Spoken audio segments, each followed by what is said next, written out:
T-minus 30 seconds.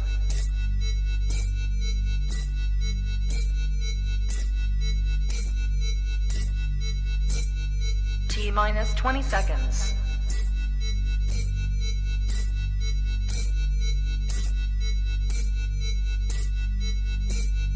Ten, 9, 8, 7, 6, 5, 4, 3, 2, 1, 0.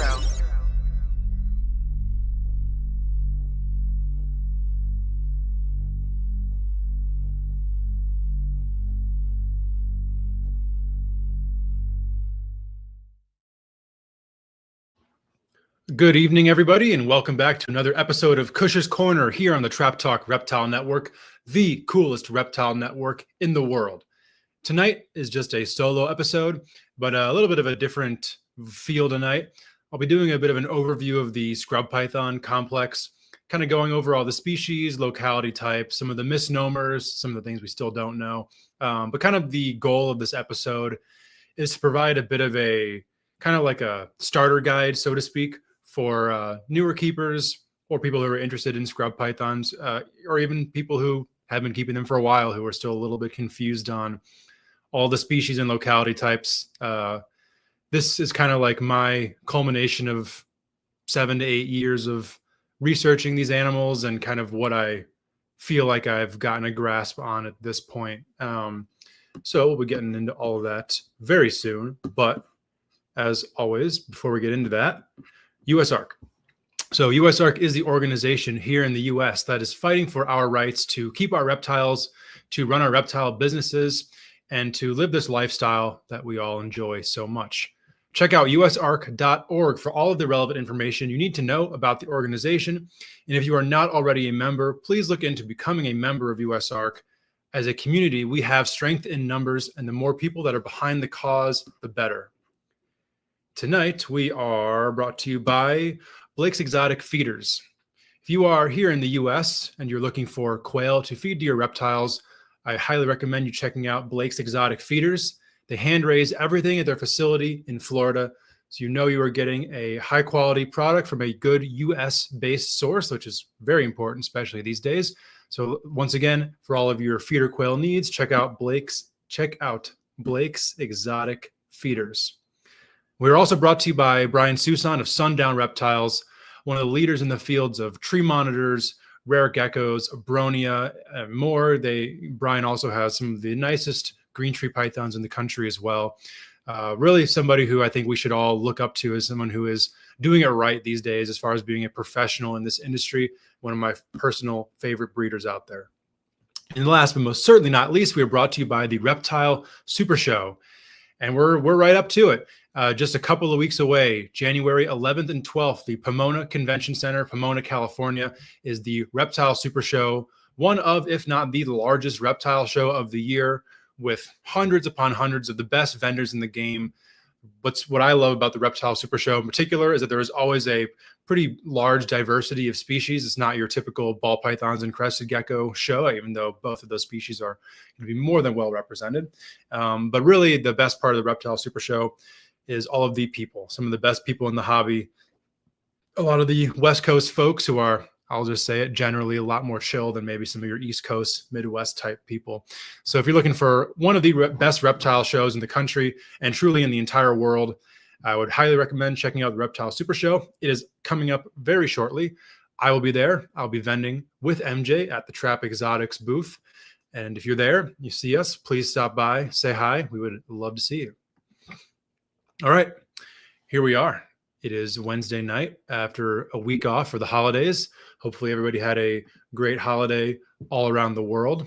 Shout out to everybody who's in the chats already. This is, man, maybe the most active live chat from the start that I've ever had on a podcast.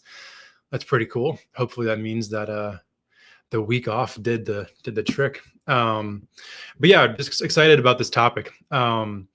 One of the people who is in the chat right now, Mr. Brandon Valentine, what's up? This is actually perfect introduction to this video. There are two podcasts that I have already done kind of on this topic, not quite start to finish all the way through entirely on the topic. One of them was with Brandon, where we went, we just went through iNaturalist and looked at a bunch of different pictures and kind of, used what evidence we had to kind of say, okay, this is what this is what we thought this is probably what we're seeing in the hobby. And the other episode, it would be that with Daniel Natusch, where he described many of his encounters in the wild with these snakes. And particularly when it came to the southern populations of scrub pythons, really some revelations that blew my mind and kind of changed the way that I look at this, that I'll be representing in the video tonight. But before we get into all of that, I do have an announcement, and I'm pretty excited about it. This has been something that, I mean, I should have done this years ago, but with how life goes and with moving across country and this and that and the other thing, just always found my my perfect excuse to put it off. But probably this Friday, maybe Saturday, but I'm thinking Friday, I'm going to be officially starting a YouTube channel with videos from the collection. And yeah, I mean, this is how I started off learning about reptiles as a kid in the age of the internet, particularly the Snake Bites TV videos. But I mean, many other channels, the Jeremy Stone's channel, the old Justin Kabelka videos, Garrick DeMeyer's videos. I mean, so many of the kind of founders of what we're doing started off on YouTube, and or not started off, but they really, they started that trend on YouTube, what I meant to say, and hopefully can put some good information out there. A lot of it will be around scrub pythons, but venomous snakes as well. I have, collection of vipers and rattlesnakes and colubrids. So all the good stuff. So yeah, I'm going to do my very best. I'm not even going to say that. I will be consistent with it. Just trying to do a video once a week. And yeah, I mean, we had to do it anyway, but yeah, to do some fucking herping videos, Brandon, that's necessary. So with all that said, we'll get into this little presentation here. So pardon the screenshot of Apple Maps, but this is kind of the easiest way that I could see to do this. So the first type of scrub I will be talking about, we'll start in the southern population of Amethystina. So I guess before getting into all of that, to kind of break this down from the start, the scrub python complex, as we currently know it, consists of 5 species under the genus name Somalia, the genus that also encompasses Boelen's pythons and may still incorporate Oenpelli pythons, although I think they have been reclassified. If somebody in the chat knows more about Oenpelli pythons than I do, feel free to chime in so that I don't just sound stupid on here. But I mean, to me, the pinnacles of the python world are the Somalia genus. So for scrub pythons in particular, to not talk about the Boelens, we have Somalia kinghorni, or the southern population Australian scrub, I guess, so to speak. And then Somalia amethystina, which is kind of like the catch-all species that incorporates all of the mainland Papua New Guinea types of the Iron Range Australia animals, the Biak animals, the southern island animals like Key and Aru. I mean, animals all the way out to New Britain on the east, and probably areas that haven't been discovered yet. And then other than that, you have Somalia nata, which are the Tanimbar scrub pythons, the true dwarf scrub python. And then the Tracei, which are the Halmaheras, and the Calastolepis, which are the Malukans. So we will start with Amethystina because that's kind of the one to unpack the most, given that there are so many different facets within Amethystina. Let's see. So this is the southern population, so to speak, the southern of the southern. So as some of you may have heard in the episode with Daniel Natusch, we kind of talked about the different layers to the southern scrub python complex. Lots of names are kind of thrown out there of like locality type name for this phenotype, which is something that as a hobby we just do in general. And with scrub pythons, it was something that I always questioned whether or not was actually really a good idea with these snakes, considering just how variable they are, and how, at least with the animals from, Papua New Guinea, et cetera, that the Indonesian stuff that we're getting in the US, so excluding the Australian stuff where they actually can, truly trace where these animals are coming from. We're really guessing, and there hasn't been, okay, thank you, Brandon. Owen Pelly is Nyctophila python, or however they pronounce that. Thank you. So anyway, so how we kind of just, so I guess before I get into that, I've always wondered kind of what the truth is about some of the locality type names, what we call them, why we call them this. And there was historically in some of the scrub groups and forums and whatnot, a lot of debate and controversy as to what's actually going on. And, this created decent amount of tension, and really very few solutions. So I'd like to say these days that that really has died down significantly, and there's a lot more camaraderie within the scrub python community, which I absolutely love to see. So anyway, back to the topic of the southern population scrub pythons. They're kind of like three layers of the population, so to speak. And the top layer are the ones that have been called oxabill, have been called Highlands, have been called whatever. But it is those darker orange animals with the orange lateral banding. And from everything that I can tell, and from talking to Daniel, if you guys can, my cursor gets cut off. Anyway, they're kind of coming from like the base of the mountain range, the central mountain range of Papua New Guinea, pretty much east to west. So, like, unless you have a specific collection point, you're not necessarily going to be putting a locality type label on these animals. And the Highland scrub python moniker is a bit of a misnomer as well.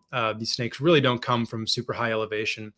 There have been accounts of these Highland type animals being found at like 1,000 feet elevation, which is nothing.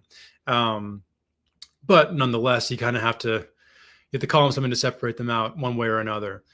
Just based on trends with export in the hobby, my guess is a lot of these orange Highland type animals are coming, that we have in the US or in Europe or wherever, are probably coming somewhere from the Tamika area. That's something that we went over in the episode with Brandon. But they're spanning the entirety of that mountain range.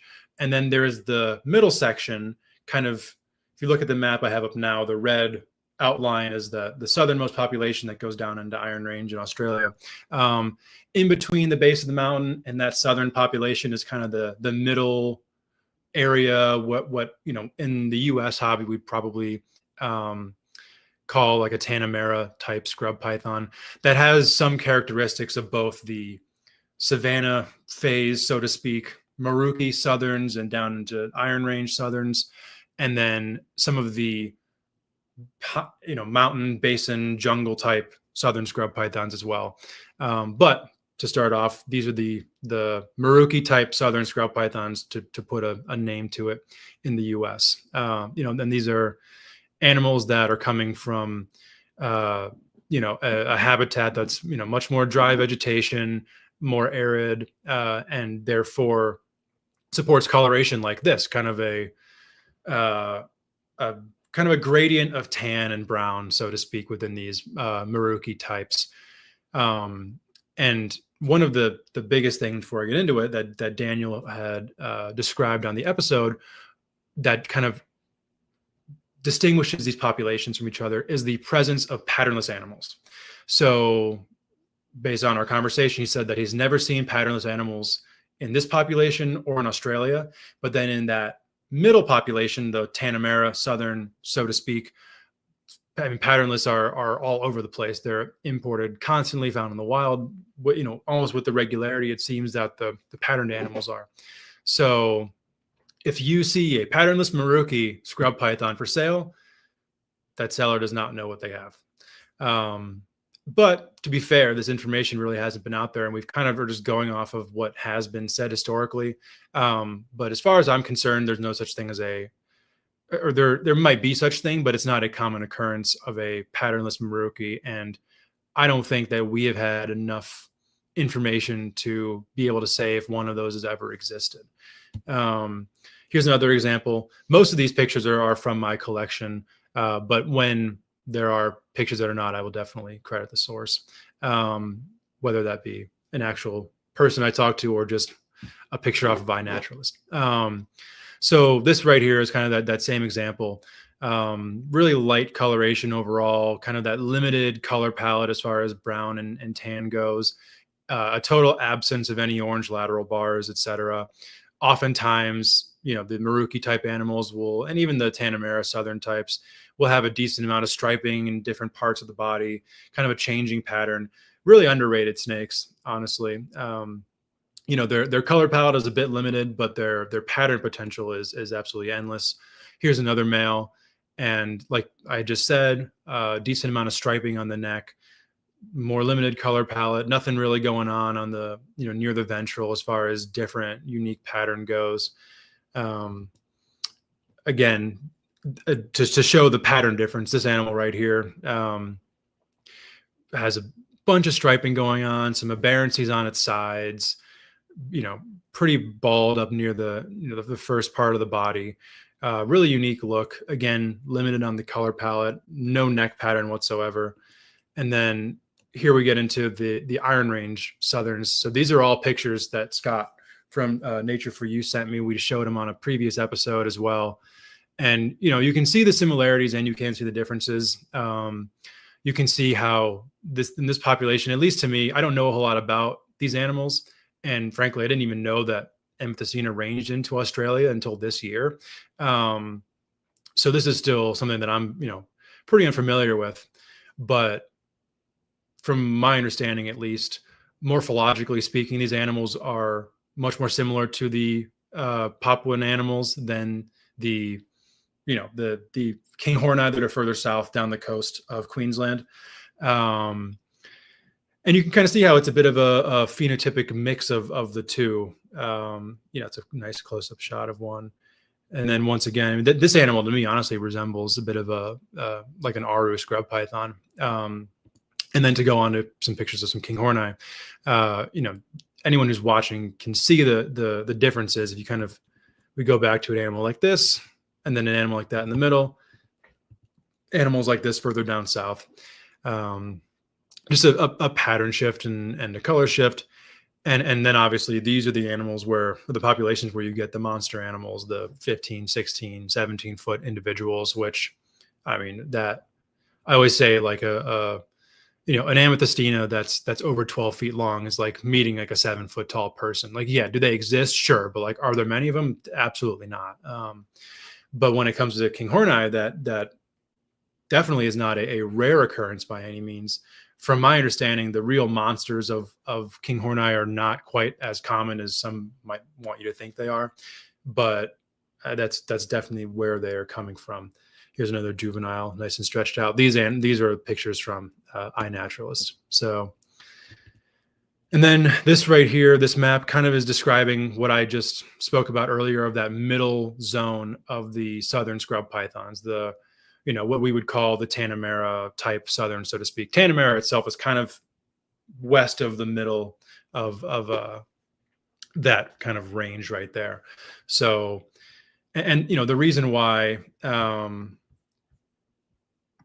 the reason why we kind of are forced to use these monikers a little bit, and this will become a lot more present in the discussion once we kind of get north of the mountains, is that obviously we don't have access to any of those animals east of the border between West Papua and Papua New Guinea. That border doesn't do shit to this population of these snakes.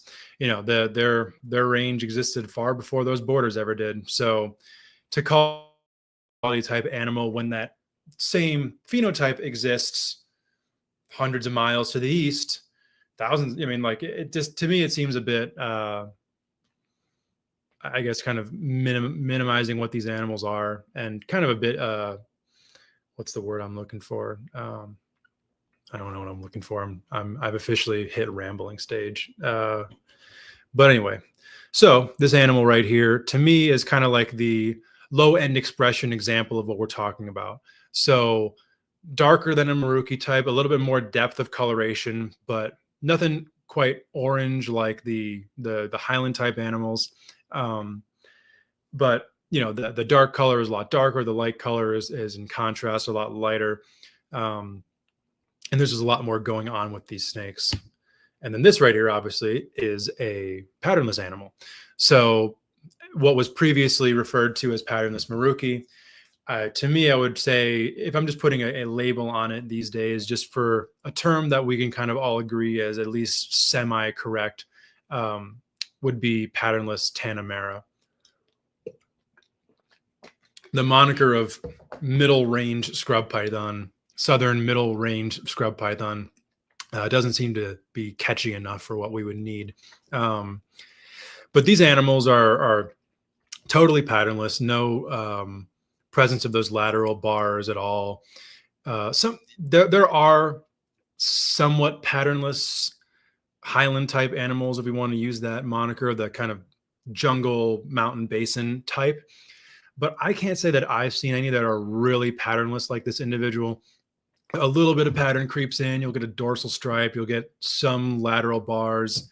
But where like this animal is truly, truly patternless, I can't say that I've seen that from the population just north of those mountain basin orange Highland types. So normal phase, the patternless phase, and then this right here is actually an offspring of those two animals.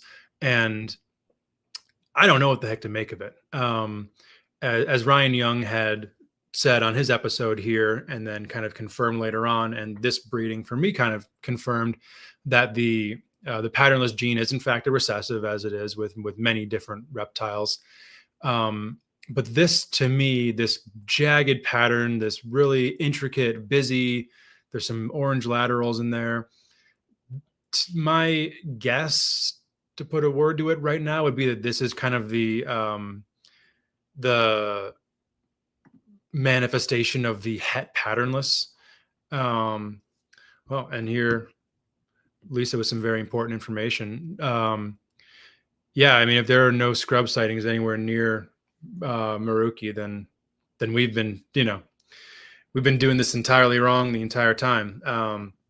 Same with, I've heard both that Oxaville and Wamena are areas where you won't find scrub pythons as well. And then I also heard subsequently that you will find Wamenas or scrub pythons in Wamena. They just don't look exactly like what we call Wamena scrub python. And we'll get to that a little bit later. Back to this animal though. So this to me is the manifestation of the het patternless in the kind of middle range Tanimbar southern scrub pythons.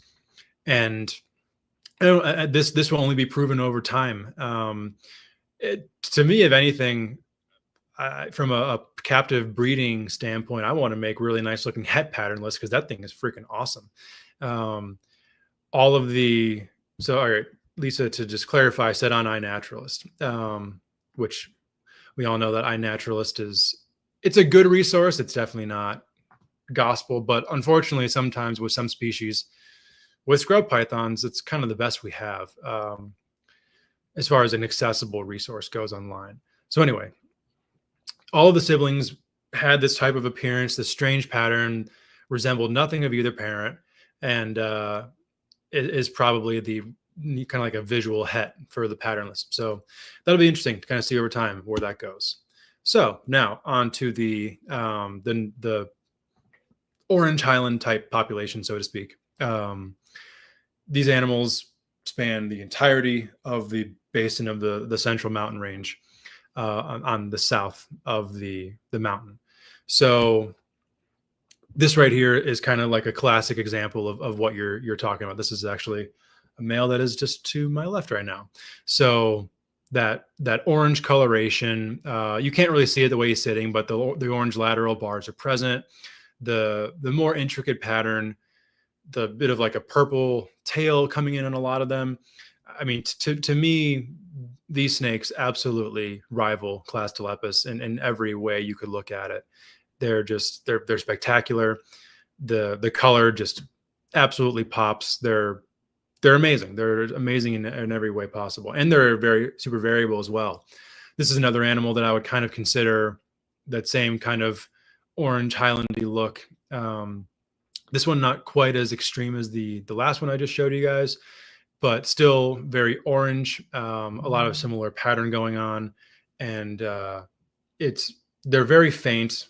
You have to take my word for it, but there are orange lateral bands present on this animal, and kind of a gray undertone as well, which I think is actually really cool, and is a trait that some of these will have as well. And I'll get to that in a minute with another picture. This is a male that I had that produced my clutch of orange Highland scrub pythons a couple of years ago, and he is super strange, super unique. Obviously, no collection data on this animal. I wish I did, because this thing looks nothing like any other scrub python I've ever seen. So obviously, very orange coloration, strange pattern, kind of like a chain link down the back, essentially. Very patternless on the front end, completely patternless on the back end. And this is a top-down shot, but there are a lot of very strange little lines going on in his side pattern. No orange lateral bars, so that alone kind of sets him apart from some of the other orange Highland animals. I have nothing really to say about this animal except for, like, he's very strange but incredibly cool. But I would, at least from what I've seen up until this point, kind of classify him with that northern population. So this animal right here, this kind of, to me, is as close as what some of the Europeans have in some of their, what they're calling their oxabil stuff that is over there, with a darker base color and high contrast with that kind of yellow orange coming through. Very iridescent, kind of like a very purplish hue to the snake at times. Again, by the way it's sitting, you can't see, but this animal has a highlighter yellow chin. And a couple of the animals that we had seen on INAT during the Brandon episode had that same kind of highlighter yellow chin. So so Lisa, if we're on the same animal here, then yeah, this is kind of what I would say, with no other information, would most resemble what I would assume a Tamika animal would look like. So, okay, so Brandon, to kind of follow up. So yeah, the closest scrub to Maruki was about 100 miles away from it. So I guess close enough if we're judging on these kind of large population maps that we kind of are throwing a bit of a dart at a blank map to see, to know exactly what we're looking at. So anyway, back to this animal, what I would kind of call Tamika animal, I guess, based on what we know now. And then this is really cool. So this is the clutch of babies, at least a portion of the clutch.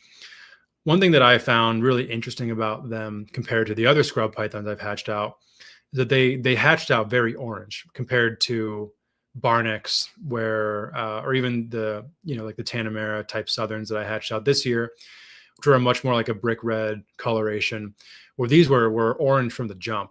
I find that really interesting. So and they didn't go through kind of like another phase. They kind of always kept that orange in one degree or another. This is a cool picture. This is the mom in the background, the baby in the front, and the mom right in that picture is kind of still in her dark hormonal phase from laying eggs. As many of you probably know, scrub pythons, when they're gravid, go very, very dark, kind of like the opposite of ball pythons, where they will lighten up significantly. Scrub pythons go very dark, and then typically the first shed after they lay their clutch, the color completely comes back. It's not gradual like the darkening is. It is just a hard cut off. They shed all that dark pigment away, and then they look like their old selves. So this is one of those babies a couple months ago, so a little over a year old. And just, to me, this animal, the lighting is a bit extreme coming from the one side, but you can definitely get an idea of the coloration. those like orange and gray silver bands in the middle are to me kind of like the pinnacle of this look. Again, those orange laterals don't really come up on the screen. Where the snake makes its first loop back around, you can see some of the belly. You can kind of make it out if you look close enough. But I mean, to me, for this animal to be this orange at a year old is really, really cool. And, you know, I'm not really sure. I'm just kind of playing that game of, you know, let's see what the scrub python turns out to look like. But at least this individual right here is looking just, I mean, exactly like I'd want one of them to. So now to get to the island type southerns, these are a little bit more straightforward because they are from small islands. The first one, as you guys can see on the map, that is Aru. These are the Aru type scrub pythons. So from the jump, the first thing I'll say about these Aru scrub pythons is that there is quite the misnomer out there that these are a dwarf locality type or whatever you want to call them. And that is unequivocally false. These are just as large as any of the Amethystina. They have the same growth rate, the same adult size, the same reproductive maturity. They are the exact same, biologically speaking, as the, you know, the mainland southern type scrub pythons, at least from a morphology standpoint. So to get that out of the way, for anyone who, you know, is interested in scrub pythons, but just doesn't want a snake that gets 10 feet long, don't think of Arus as one of your options for a smaller individual. I've raised them. I've gotten adults. I've have every reason to think, from my experience, that these are just, you know, physiologically the exact same as the southerns. With that said, though, to me, the best way to describe an Aru scrub python to somebody who's new to them is to kind of equate them to like a diamond python that you put like an orange filter over. They have very intricate pattern, as you can see on this animal. You know, different than the banding on the southern types, which are a little bit more spread out, a lot more diamondy, speckly pattern going on here. Very similar from like a pattern standpoint to Malukans in a lot of ways, especially in the way that the color and pattern transitions into the tail. To me, like they're you know, the orange diamond pythons or they're orange Malukan pythons. Kind of take Malukans, take like the gold, like the yellow gold, and replace that with orange, and really that's what you got here. Usually with more pattern on the Arus as well. This is a very nice individual. This is kind of like a lower end expression example of an Aru scrub python, but the pattern really is the giveaway here, where that pattern is kind of minimal enough, thin enough to where you're not going to see that on a mainland southern animal. This animal did come in as an Aru, and you know, I had this snake for quite a while. No reason to think it's not an Aru, but it's, you know, not nearly as beautiful as this animal right here, for instance. So this is one of my females when it was a baby, and very, very dark. She's still dark, but not nearly this dark. This animal was actually sold to me as an oxabil type, and you know, at least back then, 6 years ago, 5 years ago, or whatever it was, you know, I believed it up front. To me, it kind of made sense based on some unsolicited feedback from some, you know, some self-righteous scrub people back in the day. And then also, you know, just raising the animal up and comparing it with other Arus I had at the same time, it made sense to me. Okay, this is actually an Aru, but very, very unique, dark animal. Let's see if I have a picture of it now on my slideshow. I don't. Well, that's nice. Imagine this, but tone it down like 3 shades. So nice payoff, Steven. Good job. Anyway, so this is another shot of that first animal I showed. So really, it shows the pattern better from the top down. Like I said, compared to the other southern types, a lot of more intricacies in the pattern. You don't get that kind of banding that you do with the Maruki Southerns, Tanimbar Southerns. They're probably most comparable from like a pattern color standpoint to the Highland type animals, but the pattern is pretty distinctive between the two. This animal right here is my biggest male currently. This was him when he was a bit younger. He is super bright. I mean, to me, he was kind of like a hypo when I first got him. If you compare that snake with this snake, I mean, night and day difference. and quite literally like a diamond python pattern where it's just a bunch of diamonds all over him. Until you get into the tail, there's really no lines or bands or anything really to speak of. This is the more recent picture of him. Not quite as good of a picture, but you can just kind of see how light his coloration is in contrast to some of these other animals. And what's so cool, certain scrub python localities have a lot more natural variability than others. Obviously, Barneck scrub pythons are some of the most variable snakes on the entire planet. Something like an Aru has a much more limited color palette and kind of pattern variation to begin with. But even just these small differences in wild caught animals, the way that I see it, there's no reason that these can't be line bred over time to look however we'd like them to. So to me, that's very cool. These are very rare in collections. So the genetic bank for these is still pretty small. Hopefully some more show up at some point over time. So, but actually that's a very good point. Yeah. Brandon said that they look like the golden pattern Tanimbars. From a pattern standpoint. Yeah, absolutely. They really do have a pretty crazy resemblance. So, and then, yeah, one last Aru picture just for the road, I guess.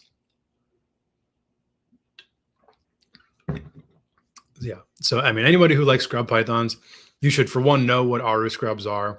And if you get the chance to get your hands on Aru scrub pythons, you absolutely should. So the next island type, Southern Amethystina, that is the Key Island scrub pythons, like this guy right here. So I guess the misnomer that I cleared up with the Arus of their size, I'll clear up another misnomer with these guys. They've been around here and there for a while, but they've gained more notoriety over the last few years. You see a lot of, decent amount of people in Indonesia posting them. Obviously, collectors are working on getting these. These are not Somalia clastolepis, and it just they've been labeled Somalia clastolepis, and I don't think for any malicious reason or anything like that. They bear an extraordinary striking resemblance to Malukan scrub pythons. So I 100% see why somebody would mistake these for a different locality of Malukan scrub. But if you look at the map and you can see kind of north and to the west where the Malukus are, where they start, I can see why you would put two and two together. But from a physiological standpoint, these meet all the criteria for me of Amethystina. Their body structure is that of an Amethystina. Their head structure is that of an Amethystina. Scalation is that of an Amethystina. The only thing that is really, would convince you that this could be a clastolepis is that the color and the coloration, the gold up at the start, and then the purple on the tail. The one thing that, to me, aside from head structure, which once we get into clastolepis later, it'll pull this conversation all together. We're like, okay, clearly these things are not the same. Besides from head structure, the easiest way to tell them apart is that kind of silver patterning throughout the Key Islands kind of front half of the body. That is not a trait you'll see in clastolepis, where you will see that trait in pretty much every single key animal that I have seen, at least. So to me, that is, if you want to, if you're having trouble telling them apart, that's what you want to look for, is that silver patterning, obviously head structure, body structure. That's, that to me is what I would look for. But if you're looking at the color and pattern, that those silver markings are what you would look for to tell a Key Island apart from a Malukan. So this is the same animal, just earlier on in a shed cycle. And you can kind of see those silvers really well on that picture there. This is not my animal. This is one that I've had in my phone for a long time. That was just a picture from somebody in Indonesia. And this right here kind of, to me, further exemplifies the difference between, why I personally am fully believing that these are Amethystina, or what we currently consider Amethystina. So that head structure right there is that of a male Amethystina to me. long, relatively slender when you compare to a Clastolepis head. And then, one of the traits that makes me think that this individual is a male is the longer spacing between like the nostrils and the eyeballs. But then kind of a more of an orange hue to the coloration, similar to the Arus. To me, the closest comparison is the Aru scrub python to the key scrub python. And it makes perfect sense. These islands are right next to each other. I don't know about the geology of how the islands all broke off and whatnot. If they were the same island at one point, that makes perfect sense. Or if they were part of the mainland at the same location. Those are just things that I do not know. So if anyone knows better than me, feel free to leave a comment. So yeah, a very cool scrub python type that we're seeing more and more of them in, with collectors, people in Indonesia posting about them. Hopefully that means that, okay. So yeah, Lisa, that's a good point. And I don't know enough about this to really comment on it. But that would make sense as to kind of like a secondary data point. If people, or if Key is part of Maluku, I don't know if it is or not, just from like the standpoint of what's considered in what island chain. They are relatively close together, so it definitely makes a lot of sense to me why that confusion would be made. So anyway, a lot of cool stuff is bound to be found out about these snakes in the coming years. All right, now moving north. So this right here is one of the populations of scrub python that we as a hobby in the US in particular really have screwed up in so many different ways. So this is kind of essentially what I would call the northeastern type scrub python, and they look like that. What we would call a Wamena scrub python. I've seen pictures of scrub pythons from near Wamena. They look very similar to that. Typically a bit lighter coloration. One of the biggest misnomers that has always kind of messed with this, for the longest time, a lot of Barnecks were labeled Jayapura Barnecks. That is 1000% an inaccurate label. As I'm about to get to next, Barnecks do not, under any circumstances, go nearly that far west or far east. My bad. And be it that Jayapura is one of the main hubs in northern Papua. It would make sense that if you get a Barneck that ended up at a collector, went to their distributor in Jayapura, went to Jakarta, went to LA or wherever, that since that animal went through Jayapura may end up on the bag or whatever, or may just end up on the shipment, and then it gets put on the scrub python, yada, yada, yada. One thing leads into the next, and now a Barneck is being sold as a Jayapura Barneck. And that really wasn't questioned until probably the last few years, if I had to say so. But if you go on to iNaturalist, like what Brandon and I did on that episode, every picture from that area is what you would call a Wamena scrub python. And then if you keep going east into Papua New Guinea, they all look like it too. There's some subtle differences in pattern and color that just inevitably happens with that gene flow throughout the population. But they all kind of fit that what we call a Wamena scrub python, or now what a lot of people are calling a Jayapura scrub python. Really, the true name that should be given is the northeastern scrub python, but I can't imagine that that's going to happen. So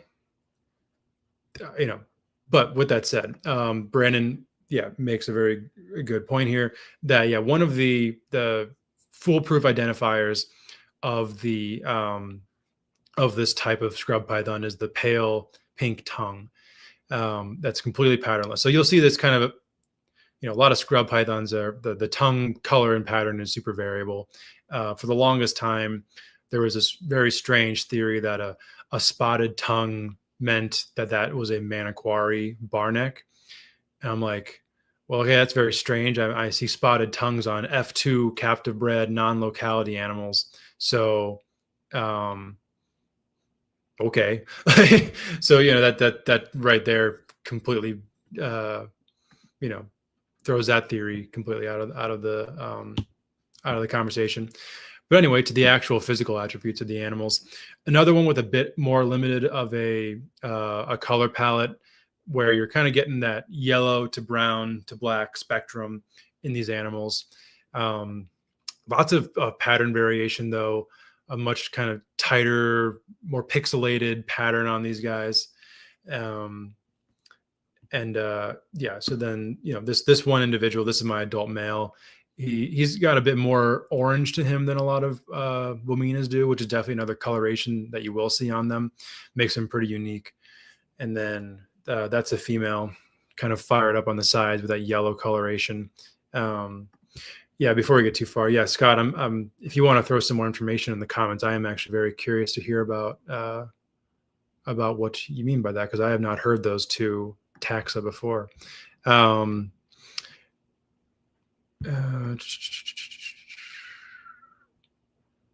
right. Anyway, so another picture of that male. This is, these are bred in captivity with some amount of regularity. Every few years or so, somebody will have a clutch. But one thing that really hasn't been done is any sort of line breeding when it comes to this locality of scrub python. And I think there's a lot that can be done there, and they are massively slept on. So it's definitely something that, somebody could kind of take and take the ball and run with it, as far as making a real project out of this species. That individual up top there, so that same male with a different female, and she's a very dark individual. Some of these Wamena type, Jayapura type, whatever you want to call these animals, they'll be very, very dark, and the darker they get, the higher contrast they seem to get as well.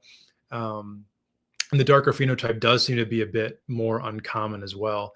So if anyone's lucky enough to have a dark phenotype Wamena scrub python, covet that animal. That animal is not a common one. And one that I would love to see bred more in the future. This is my pile of babies from this year. They were definitely darker and kind of more brown than baby Barnecks, which I found pretty interesting. So I'm pretty damn cool. I was very happy to be able to get those, and that's one of the babies at about 4 or 5 months old.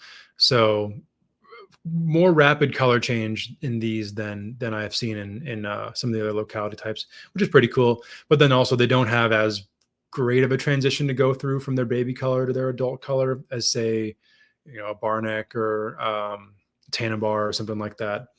So just interesting. So anyway, now on to the real one, the real kind of pick apart what all is going on, and that is of course the Barneck scrub pythons. So these come from primarily, I'll just say, to not put a definite moniker on this, but they're coming from the Bird's Head Peninsula of West Papua, and then the Raja Ampat archipelago. So, and there is a significant difference between the mainland animals and then the island form animals, which we will get to. So anyway, right there, that's a textbook Barneck scrub python. To me, you can't get any better than that. That is just about as amazing as a snake gets.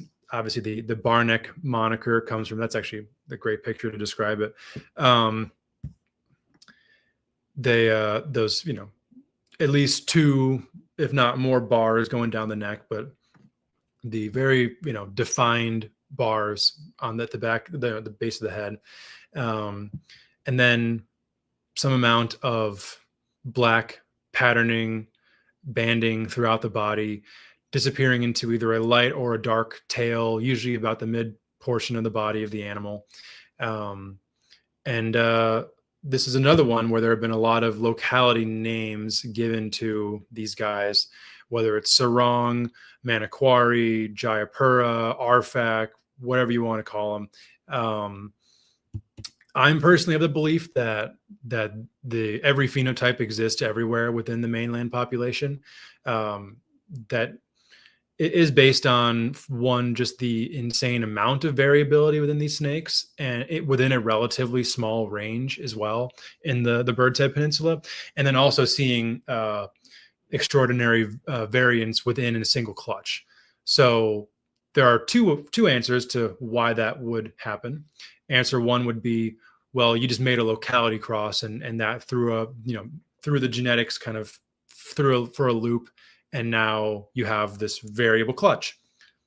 That's one potential.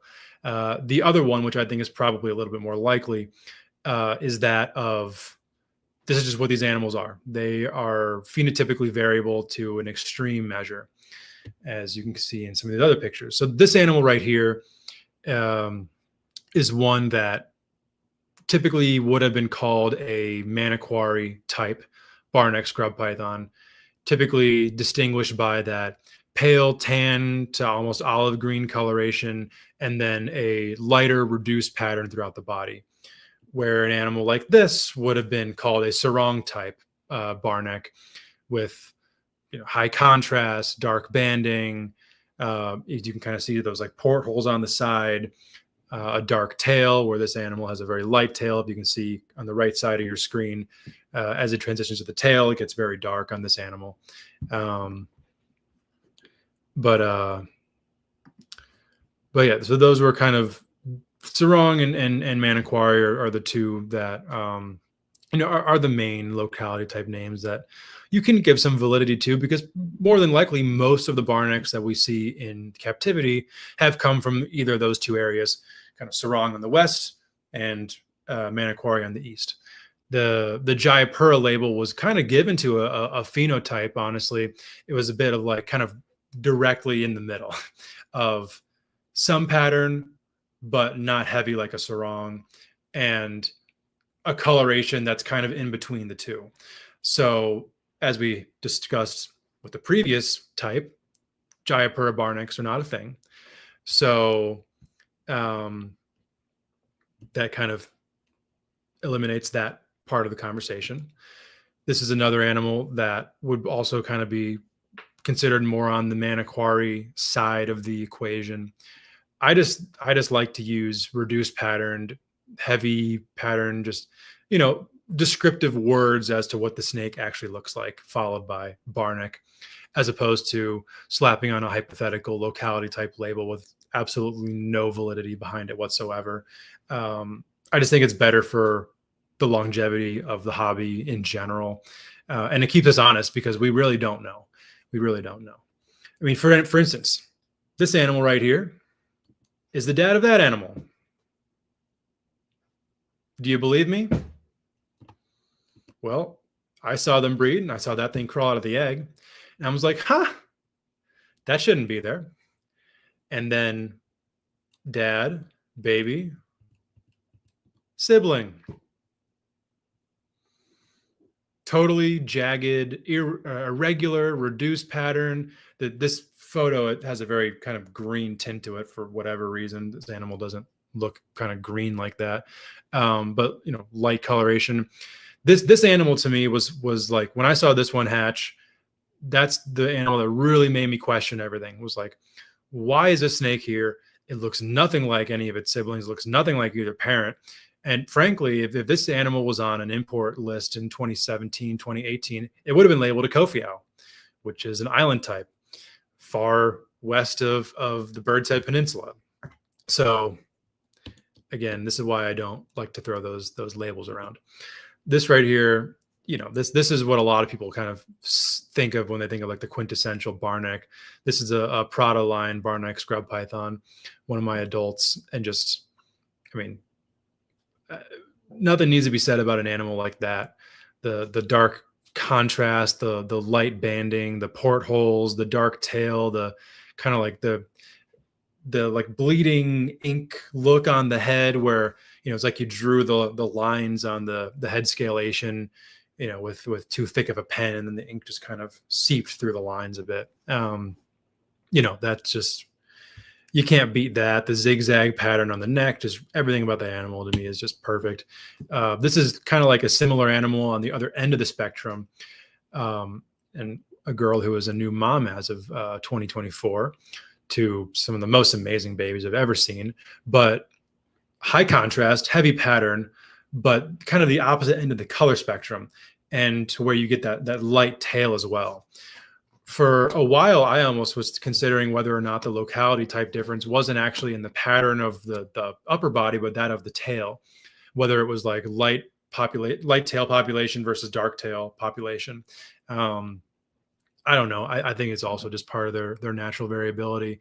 But I think that's a component of these snakes that is overlooked significantly. And I think when it comes to, multi-generation captive breeding, I think the tail color is going to be as important as the front half color and pattern. So again, spectacular. These animals, though, if they were both on an import list, would both be labeled sarong type, but they look so different from each other. It's not even funny. The only similarity they really have is that they have a high contrasted pattern. Totally different color palette. And essentially the black is the base color here, and the gold is the base color here. So I don't freaking know. And just, I had to put a few extra Barneck pictures in here just because these are my favorite. But so this animal, we'll get back to it in a second. More captive bred Barnecks. And then a reduced pattern baby that I produced. Again, one that would be given the Maniquari label, but I just don't feel like that's appropriate. But honestly, why Barnecks are my favorite is for this exact reason, for the variability. They just, no two of them look identical. And even just with one generation of selective breeding, animals like this right here are possible. So I can only imagine what, like the fourth generation, there have been F2 and F3 Barnecks produced, and they are spectacular. So, I mean, the market and the, captive propagation is so much in its infancy that really the future of these snakes is just, it's incredible. So now on to the island forms, the Raja Ampat and the Kofiau animals. So this animal right here, as I'm now realizing, when it comes to video time, you really can't see it that well. But this right here was an animal that was sold to me as a Kofiau type that really does have a lot of the characteristics of what a Kofiau type animal is supposed to be. Like a lighter tan coloration, and then very thin neck bars and irregular, reduced, jagged pattern throughout the body. This is the biggest scrub python I've ever seen in person. This snake was all of 14 feet long. He was an absolute beast of an animal. Unfortunately, I acquired him kind of later in his life, and he didn't live too long with me. And unfortunately, also never sired a clutch either, which is probably the biggest shame of it all. But if you look at this animal, and we come all the way back here to this captive bred Barneck from mainland animals, they look to me very similar. There are some differences, but lots and lots of similarities between those two animals when they're one's an island type and one's a result of a mainland pairing. So this right here is another an iNaturalist picture from Wageo. So there are not many, at least the way that I see it, very few Raja Ampat animals have made it into the trade. I have no idea why. Could be just a thing where the collectors on Raja Ampat just aren't, their scrub pythons aren't their priority. I really don't know. But to me, the telltale of a Raja Ampat animal or a Wageo animal is that of those kind of thin markings instead of like the larger, bolder patterning, and kind of like a cryptic, almost reticulated pattern, so to speak. and they're very, very neat.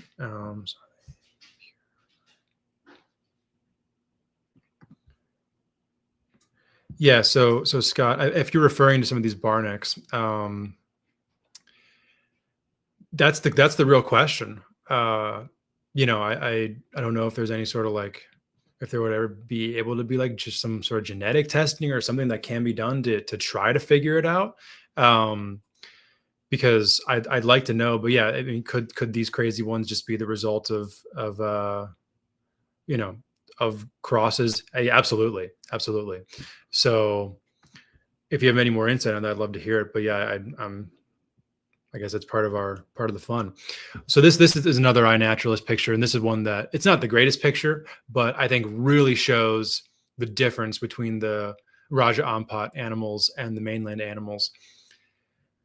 I don't even know how you would describe that pattern, but yeah, just it's consistent, but it's reduced and just entirely different than the mainland Barnecks. Just that kind of thin pinstripe, almost like I said, reticulated pattern throughout the body.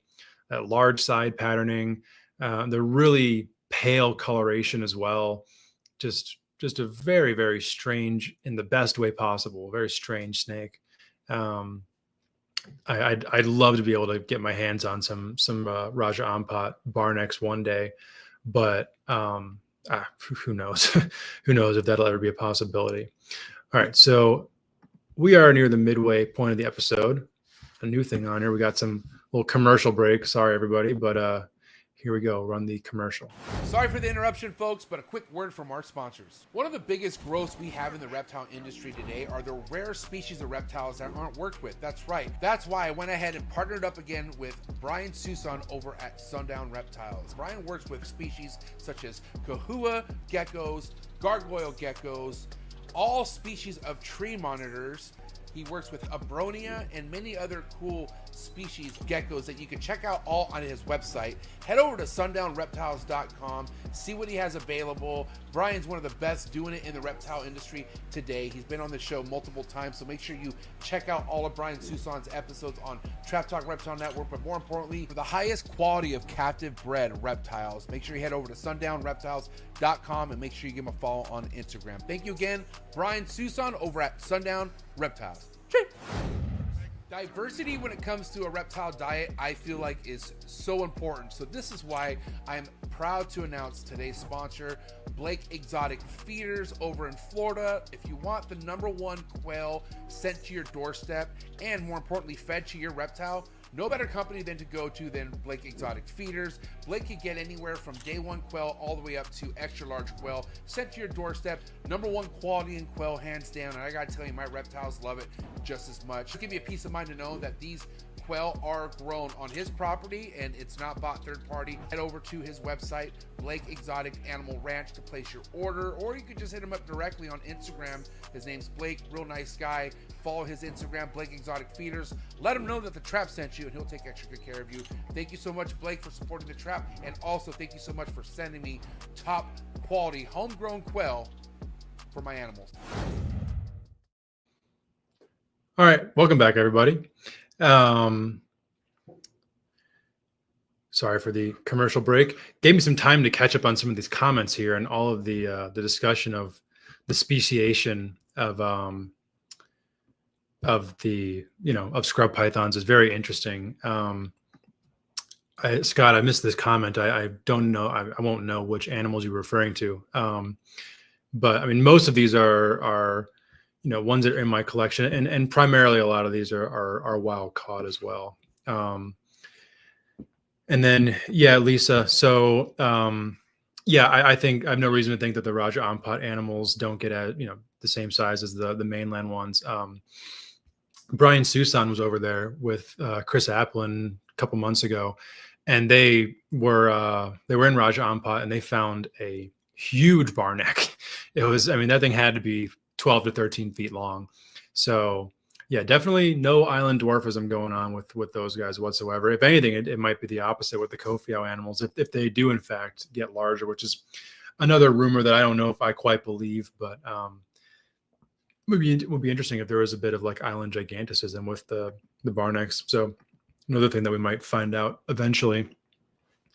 So the last of the northern type Amethystina is the Biak scrub python. So these are nothing like the rest of them.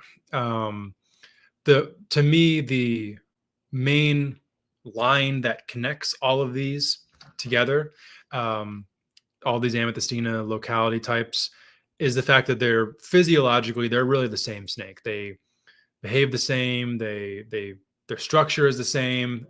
Their size is the same. Everything is very similar. Their behavior, and then you get to the Biak scrub pythons, and then it's entirely different. To me, they're the most similar to Halmaheras, functionally speaking. So that's a Biak scrub python, very kind of cryptic pattern, not the most visually stunning animal, but I mean, to me, this is almost as good as it gets with scrub pythons.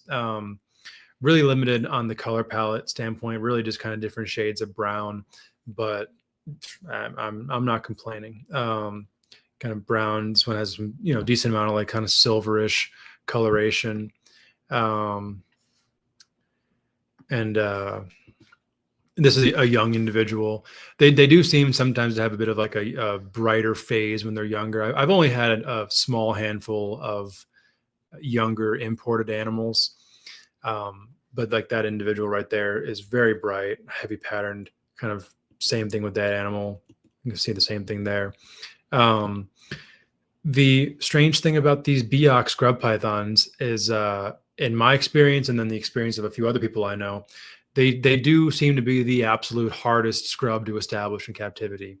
The attrition rate on these is very, very high, which is, I mean, it's terrible. They've been bred in captivity one time ever, to my knowledge, and never in the US.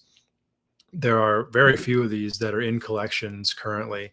So again, if you do have, or you get your hands on Biak scrub pythons, what you have there is extraordinarily important, and not to be taken lightly.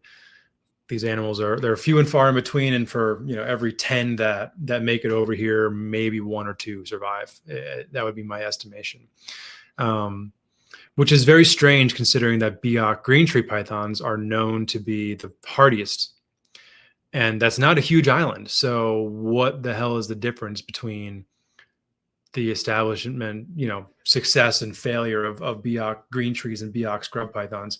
I have absolutely no idea as to what the difference is with that. So, maybe we'll find out one day, but yeah, Biak scrub pythons are kind of one of the hidden gems, so to speak. So yeah, Lisa has a good question. I've always wondered if Biaks are dwarf, but at least with what Natush said, he's seen 10-foot plus individuals on Biak.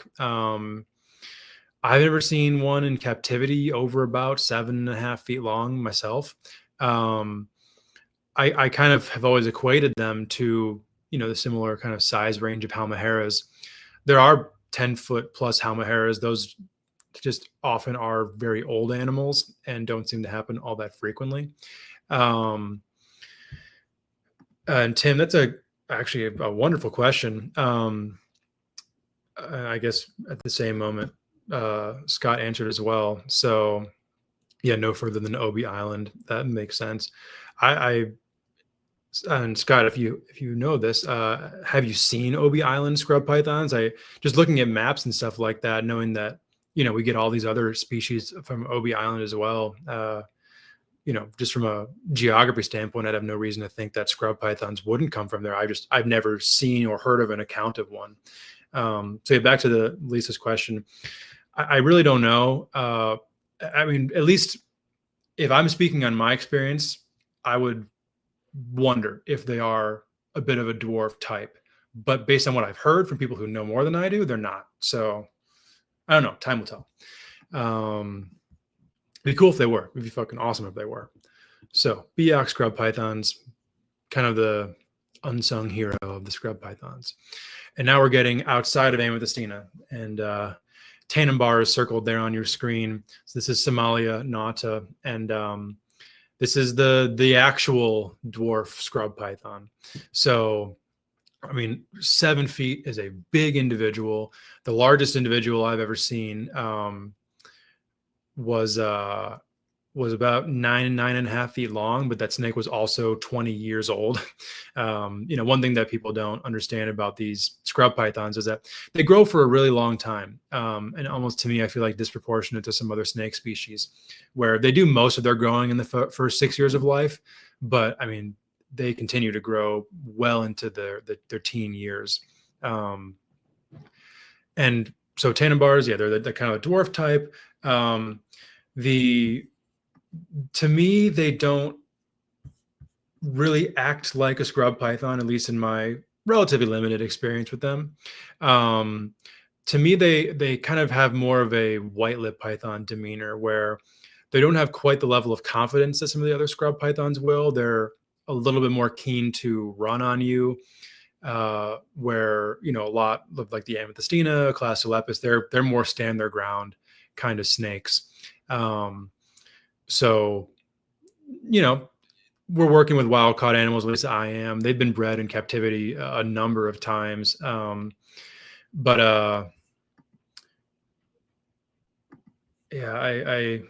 David likes to tell tall tales. I don't know if I'd believe that. Maybe he strung 2 of them together and he got 16 foot of Biak. But I have heard an account of a Biak scrub python that I think was like 14, 15 feet long, but unsubstantiated. I don't know. It'd be cool if it was, but so anyway, back to the Tanimbars. One of the coolest aspects about them is that they have these 2 genetic color and pattern traits, that being that of axanthic and of xanthic, or yellow gold, and then patterned and patternless. And there's all 4 combinations of these colors and patterns exist. This animal, as you can see, is one of the axanthic patternless.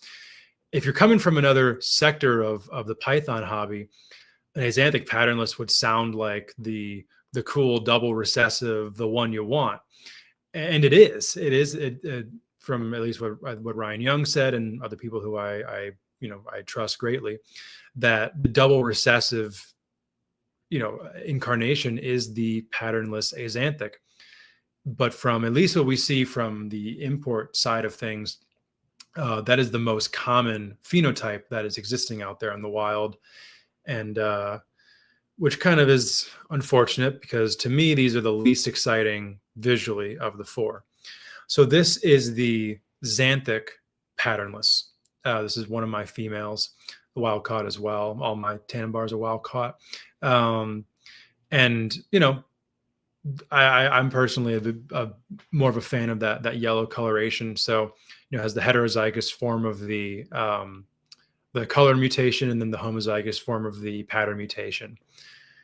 This right here is the opposite of the homozygous of the color and the heterozygous of the pattern, the axanthic patterned. Most people who are into Tanimbars, they're in it for the patterned animals, as probably both Brandon and Lisa can tell you in the comments. This is my number 2 on the hierarchy of the Tanimbar phenotypes, and I definitely put them in order. Just that pattern is awesome. I think Brandon alluded earlier to how the Arus kind of had a bit of a Tanimbarish vibe to them as far as the pattern goes, and absolutely, especially if you look at an animal like this right here. And then last but most certainly not least are the creme de la creme of the xanthic patterned. So what you would think would be the most common one is in fact the least common one. And this animal right here is I'm biased considering this is my snake, but this is to me the nicest one I've ever seen.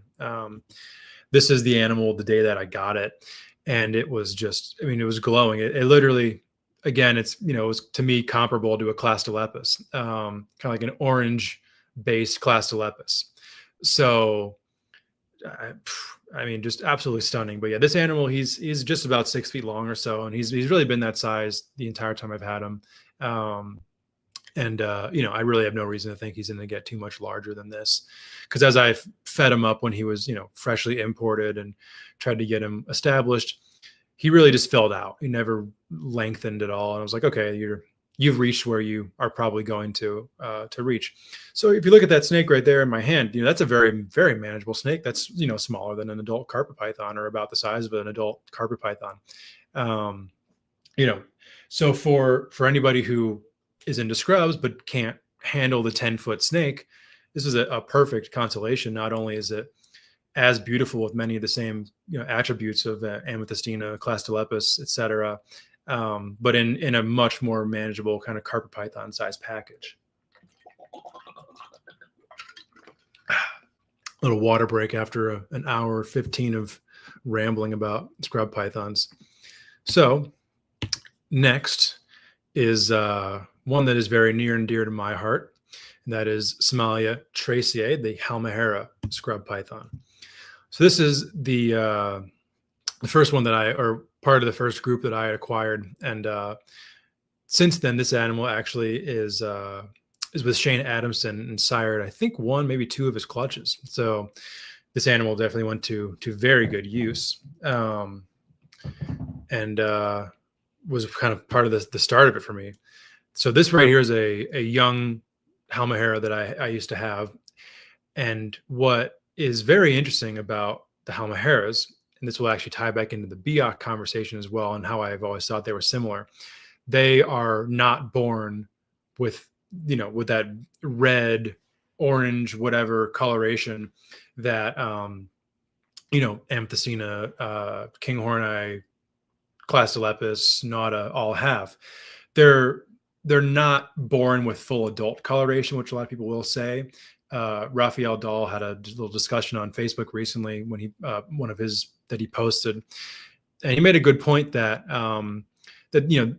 Halmaheras, they do have some level of an ontogenic color change. It is absolutely true.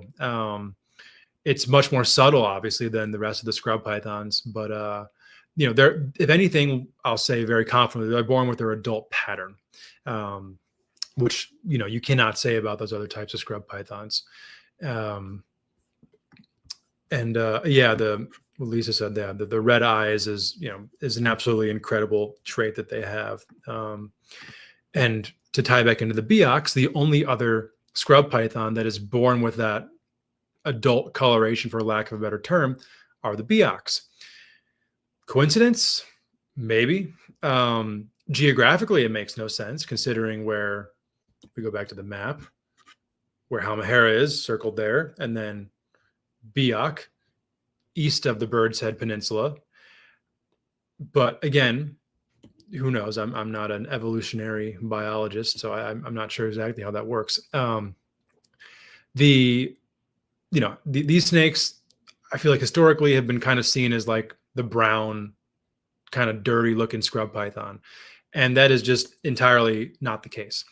They're similar to like the Wamenas and whatnot, where their color palette isn't quite as large and, wide as the Barnecks, for instance, or the Tanimbars. But you get variety from, all shades of brown to, all shades of tan, yellow, gray, orange.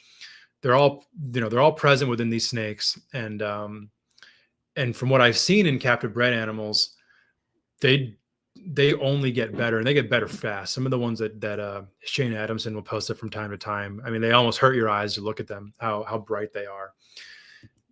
And then they will go through like these color change phases, so to speak, almost kind of like a pop-one python at times, not to quite that extreme, but where they'll look brown one day, they'll look silver a few days later, kind of within their shed cycle. As they get closer to shedding, they'll darken up a bit. After they shed, even adults, they'll be brilliantly brightly colored. This is one of my females, and she was just, for whatever reason, just fired up during this period. And I got this picture. I'm like, wow, this, you could sell that as an axanthic to somebody who didn't know better. I can't say I've seen an axanthic Halmahera, but they all kind of are in some way or another, somewhat axanthic-y, or a lot of them are. This one clearly is not. This is one of my males, and he is super yellow with almost like an orange head. I mean, kind of like an orange head or a yellow head Bali retic in a way, with the way that the head kind of transitions into the body. So this is the kind of Halmahera that I feel like people who are not super familiar would not know about, and would also catch the eye of a lot of people as well who might not be drawn to the brown on brown snake. That yellow, that contrast to me is just absolutely stunning. And again, this animal has really only gotten better with time. And then you got one like this, which is just, I mean, when I was years into keeping Halmaheras, and I didn't even know that, I didn't even know that they could look like this. And yeah, Lisa makes a very good point. Yeah, there are retics on Halmahera as well. I'm not sure as far as if their populations have any sort of overlap. I wouldn't be shocked if they do. Subsequently, Halmaheras are in fact my favorite retics. I used to keep them. And kind of similar to scrub pythons, the Halmahera retics were a lot darker. They're high contrast, really just a very dark retic. They're absolutely gorgeous.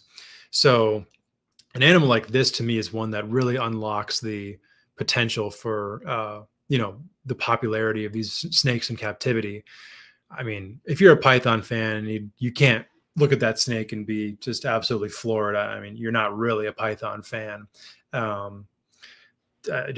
Yellow, gray, some brown peeking in there. And then, like I was saying, how these guys, day to day, they don't look the same. You kind of, open that enclosure or whatever, you're looking at a different snake, which makes it a really fun experience. This is a really special animal. So this was at the Milwaukee Zoo. My girlfriend Brooke and I were there back last August. She used to work at the zoo. And this is one that came from the first ever breeding of Halmaheras in captivity by Blake Bauer at the Oklahoma City Zoo. And if you guys want a deeper dive on Halmaheras, I would highly, highly recommend checking out the episode I did back in the summer with both Blake Bauer and Shana Adamson about breeding Halmahera scrubs. These guys were, they were orange in person. It doesn't fully pick up on the camera, even though you really can, get a good idea, but they were like orange and brown. And I was just, absolutely blown away by the two individuals that they had there. Again, just showing to me that the key to unlocking these Halmaheras is breeding them in captivity. It really does seem like these ones that are captive bred are just absolutely beautiful from a color standpoint. And like she said, they're super chill snakes. Halmaheras, their behavior, and this, thank you, Brooke, for saying that. I would have forgotten about it. Their behavior is very different than the rest of the scrub pythons. They can be more difficult to establish from wild caught, which is another reason why captive bred is going to be a game changer. The wild caught individuals, they just kind of have this like glazed over dead look in their eyes. They're not dead. They're just kind of, they seem like they are. They'll eat, but like they're oftentimes, they want you to leave the food in there overnight. They're not going to take off tongs for months and months and months. And then all of a sudden, for no reason, they just snap out of it and they become a scrub python. I couldn't tell you why, but Shane and Blake both agreed with me. Lots of people who keep these agree with me, they've had the same experience with these animals. They even still, once they've kind of snapped out of that deadpan import phase, they're definitely much more reclusive. They're not quite as active all the time as some of the other scrub pythons are. And one of the biggest differences from just a day-to-day standpoint with them, a lot of these guys, if you open their enclosure and they're awake, they're going to look right at you. They're going to be looking for food. They're going to be curious about what you're doing. If these snakes, if the Halmaheras, if they don't smell the food around, they're not going to move until you touch them. It can make maintenance pretty easy, working around them, but it's just an interesting, interesting behavioral difference between them. But overall, I found that they're pretty calm snakes. I have 8 in the collection right now, and 1, maybe 2 I wouldn't immediately just put in my hand and forget about, because I know that they're that chill. And I have no reason to think, based on what we've seen with captive bred scrub pythons and their demeanor, that these guys aren't going to, that they're not just going to be complete placid puppy dogs with even, with multi-generation captive bred, even the F1s. So yeah, absolutely love Halmaheras. I could talk about them all day, but we have podcasts to do. Oh yeah, never mind. One more Halmahera. So this is a male in my collection that is on loan from Chad Brown from Shippy Reptiles. And he is just ridiculous. So I don't know, Brandon, if you're still here or not, but back from the episode with Brandon, we looked over a couple pictures from my naturalist of very similar, kind of like weird dorsal stripy looking Halmaheras. I also spoke about this with Rob Stone on our episode, because Rob had a one just like this come through his collection, and others that with kind of like a similar pattern. I mean, this snake looks nothing like the rest of the Halmaheras. That like silver base color that's always present is super interesting, but that pattern is just ridiculous. And the fact that this seems to be a phenotype that exists with regularity makes me wonder if it's like a locality type onto its own within, because Halmahera is a decent sized island, and it kind of has a bunch of like offshoots and little like peninsulas and whatnot, to where it wouldn't surprise me if some sort of speciation has occurred on that island over the years, and that this could be a visual representation of said speciation. I don't know. All I know is that this snake is just absolutely ridiculously beautiful. And I hopefully will be able to breed that snake. It's a male, and see what his babies look like, because I won't be able to breed him to a female that looks like him. So would that, could that be a locality cross Halmahera? I guess we don't have enough evidence to really say, but I think the babies would definitely kind of lend to a theory one way or the other, whether they look like some sort of mix or if they look normal pattern, that might even lend to that being a recessive gene. No idea. Throwing shit at the wall, seeing what sticks, but had to show off that animal. So last but very not least is the Malukan scrub python, Somalia clastolepis. And I mean, to me, you got to put these up with Boland's pythons as far as like potentially just the most amazing python on the planet. I would throw most of these in there, but particularly Barnecks. But I get a lot of people asking me about Malukans, and it's for a damn good reason. They are absolutely incredible. So this is one of my boys. This is the first one that I had ever acquired.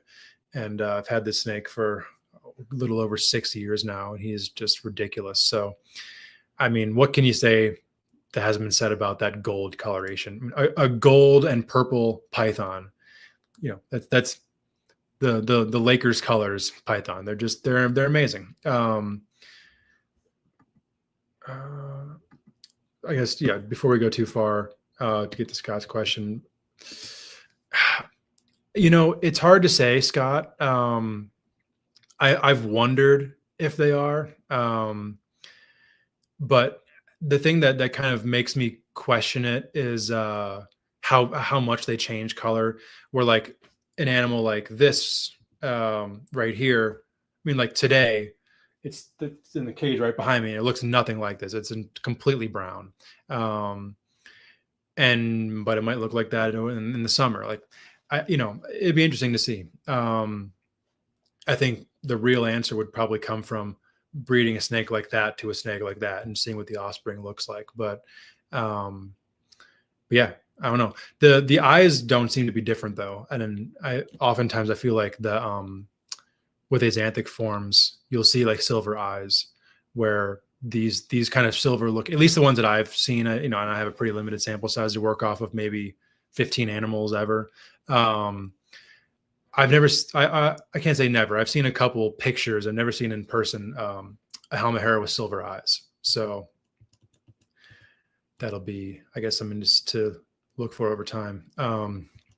picture stolen from Rob Stone. I think I showed this on our episode that we did of a baby Classylepis that came through Bushmaster back in the day. They start red, but I know for a fact because I raised one, they don't always start off this way. I acquired a baby Malukan at a show that was labeled a sarong in the mix of a bunch of Southerns. And I saw the, I saw the lack of neck barring. I saw the color transition. I'm like, wow, that's a Malukan at a fifth of the price of a Malukan. So I grabbed it, kind of just like, hey, we'll see what happens. I was told by somebody who was supposed to be a bit of an authority on the subject, and he told me that it was a Wamena, and it turned into this. So very clearly not a Wamena. But what it did show me was that they're not always red as babies. Do with that information what you will. That's one animal, but I can't say I've ever seen a Barneck that didn't start off red like that. So yeah, again, their variability is a bit limited. Their color is really going to always be the same. I've never seen a Malukan that didn't have that gold base color.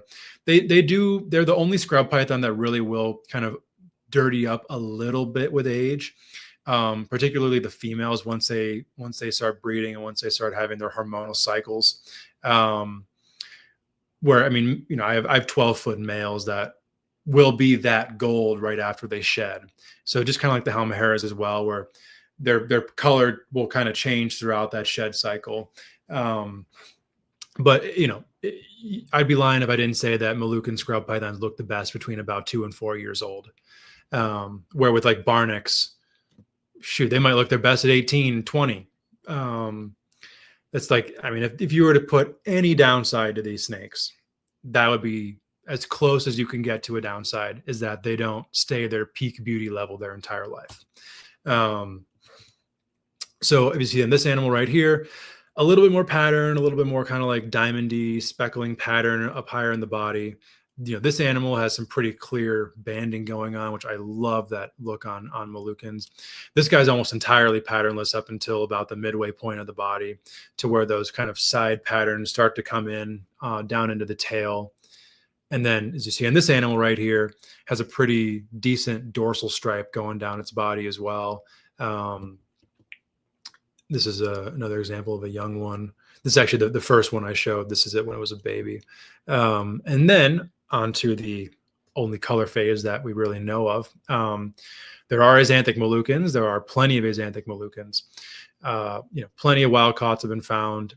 It does seem to be just a simple recessive trait, but there have been, random wild caught to wild caught Malukan scrub python pairings that have been done that yielded axanthic animals. So it might be a trait that's just present in a lot of the population in the wild. It could just be a pretty prevalent trait.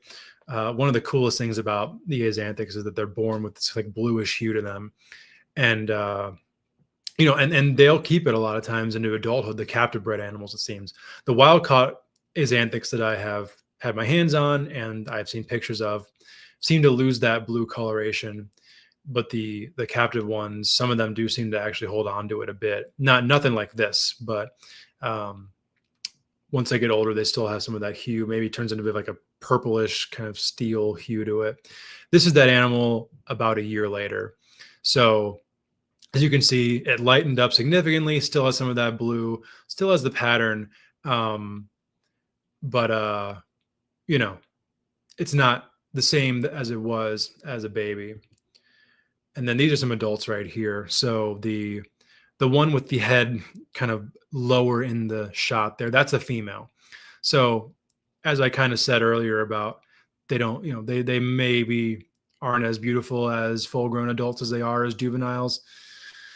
We're talking to a pretty light degree, because my gosh, those two snakes there are absolutely stunning. But like I said earlier, kind of alluded to, the females, once they start to go through their reproductive cycles, like I was stating earlier, when scrub pythons are developing their follicles, and especially when they're gravid, they darken up in color. And then most of them, after they lay their eggs, that first shed they have, that darkness is entirely stripped away and they're back to their normal coloration, with the exception of Malukan scrub pythons. The females will come back, but typically not all the way back to where they were beforehand. And some will actually go very dark and stay pretty dark. And honestly, I think it's pretty cool, especially considering if you have a pair, your male is not going to be doing that. And now you have two snakes that look really entirely different from each other. And I'm always a fan of that. So this is that snake, that female now that she's been through a couple follicular cycles. Unfortunately, I've never gotten anything good out of her. But that's kind of like how she sits on average color-wise. After she sheds, she'll be brighter. As she approaches it, she'll be darker. But that's kind of the median kind of carrying capacity of where her coloration is. Before I forget, a misnomer with these snakes that is pushed pretty hard. Same thing that I said with the Arus earlier. These are, without doubt, there is no way, no shape or form that these are a dwarf type scrub python. The way that I look at it, these are actually the largest scrub python outside of Australia. They are, without question, proportionally the heaviest bodied scrub python as well. Take a Malukan, take a Barneck as babies, feed them the same way, the same meal size, the same frequency. That Barneck is going to grow longer and leaner, and the Malukan is going to grow more stout. And as you can see in the head, very beefy head structure. Also a bit of a callback to the Key Island discussion earlier. That beefy head structure is not one that you will see in an amethystina unless it's a significantly overfed animal. Where with the Malukans, even thin ones will have that beefy head. So a pretty dead giveaway when you compare the Malukans and the Key Island animals. So this right here is a female that I used to have that went dark and never really came back. So, and then look at that freaking monster alien head on that animal. She was all of 12 feet long, and I mean, almost entirely black. You can see that yellow still kind of creeping up on the side. She'd shed and be a little lighter, but this is actually her, unfortunately enough, coming down off an ovulation where she dumped a whole bunch of slugs on me and completely ruined my year, but that's besides the point. But like I was mentioning earlier, how the females can go dark and never really come back. This is a pretty good example of that right here. Where, she was regular looking snake when she was younger. I did not raise this snake. So I only got her once she was this size. But yeah, another look that is just gorgeous. So not going to complain. Absolutely incredible snakes. So these are a couple last pictures, and they might be some of the ones that Brandon and Scott were going back and forth on in the chat. But these are the New Britain animals. The animals, this one, I can't remember the name of the island, but a small island off of the eastern coasts of Papua New Guinea. So just very strange. I mean, almost like carpet python looking scrub pythons in a lot of ways. And animals like this just make me wonder what else is out there that we don't know about yet, or has been, discovered by a small handful of people who are keeping it under wraps. Bismarck, thank you, Lisa. Yeah, the Bismarck scrub python. Doubtful we'll ever be able to get our hands on anything like this in a captive standpoint, but just knowing that they exist, to me is good enough. That looks like kind of a northern type carpet python to me in a lot of ways, with like a Halmahera eye, weirdly enough. So, again, all of those islands in the, the Halmaheras and the Malukus, man, those have to be home to some kind of novel scrub python, either species or locality types or whatever you'd want to call them. I couldn't imagine that not being the case. So now on to kind of the fun end part of the scrub python talk. And that is morphs.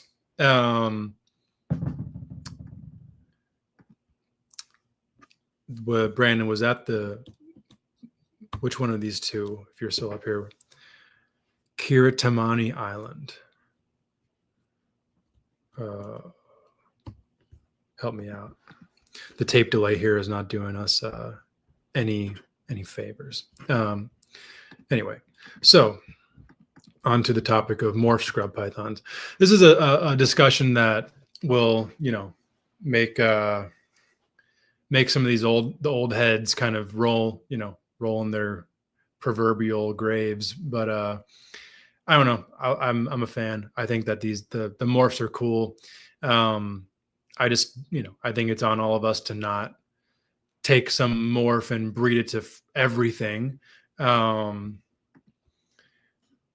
I guess, yeah. So Alex, how long do they live in the wild? I think based on the conversation with Natush, if I'm remembering properly, like 20 to 30 years, probably on some sort of average. I have no reason to think that they couldn't live significantly longer than that if nothing bad ever happened to them. But yeah, I would say like longevity does seem to be like that, 20 to 25, maybe upwards of 30-year range. So this individual right here is one that I hatched out.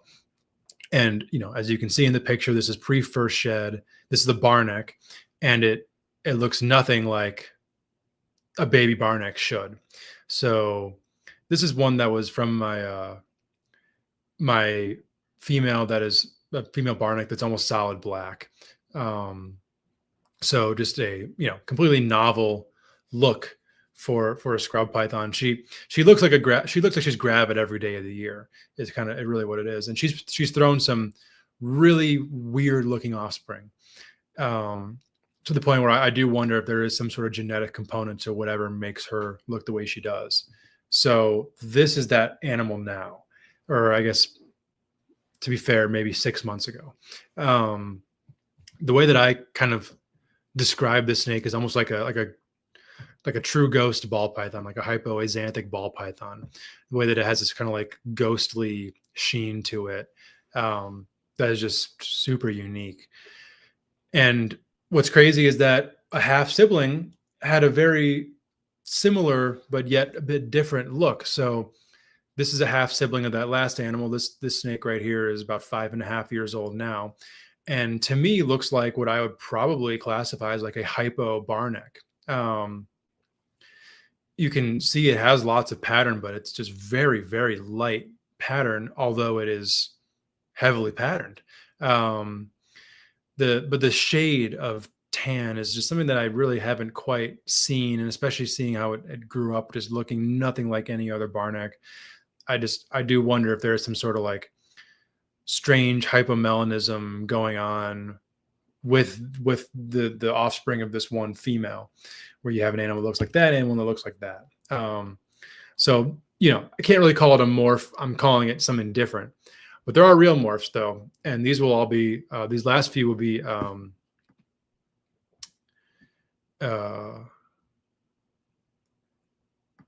be credited to the account Albino Amethystine on Instagram, who is the lucky individual who seems to get his hands on all of these morph scrub pythons. But this is a Halmahera scrub python, believe it or not. Definitely, had to do a double take looking at it. But this is a patternless Halmahera.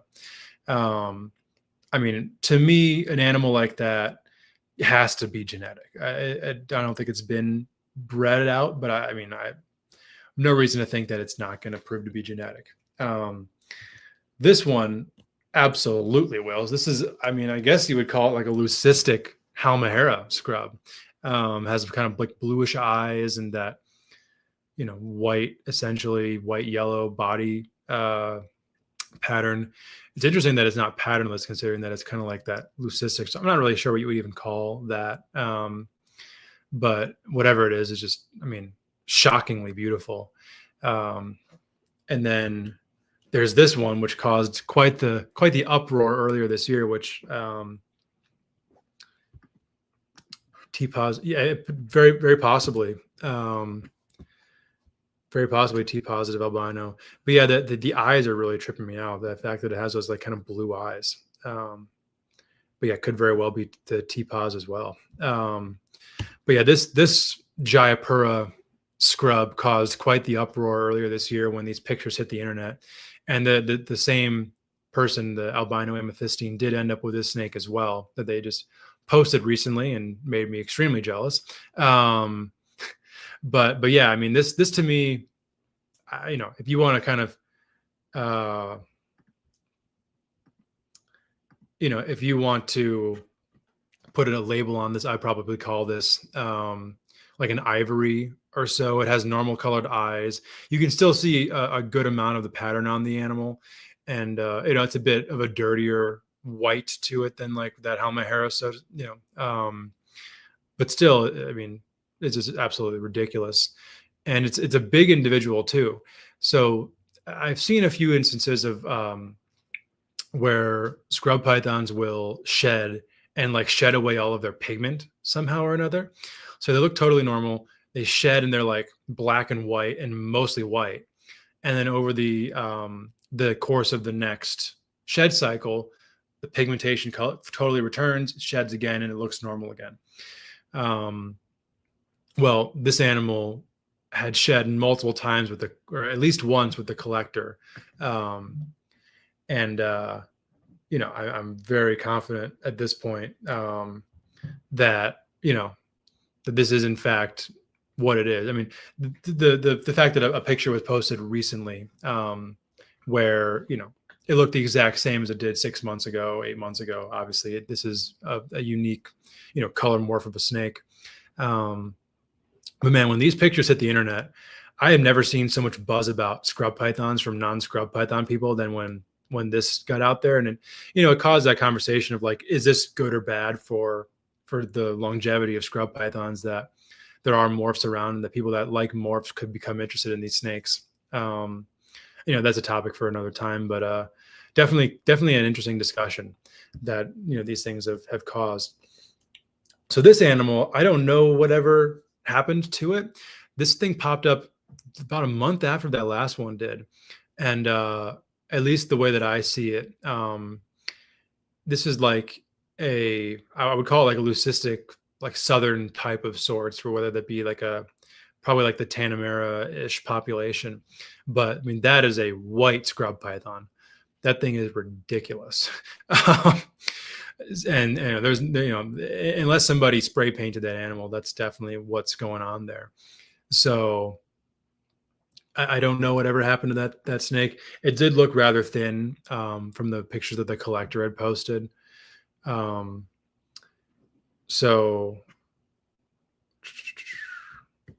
trying to keep up on some of these comments here. The delay makes this a little bit difficult to reference pictures.